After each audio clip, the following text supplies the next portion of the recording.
ya Bakongo na Lufu na ça ba voyage pena mo belé. Bon, tant on a na suspension, on a na invitation belé. Na de temps c'est parce il faut longola ba suspension. Invitation ana. Donc d'ici lobby mercredi. Na kozala na Mbushimai. Na bakomba ya ba Tutu Sida ou ba mundaki na Zena. Zena perdaki kumba.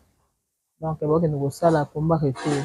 Donc sengaki akende kuna aller. Akia su kuna retour. Donc manager oyo achaki combat nde asengi ke combat retour ezala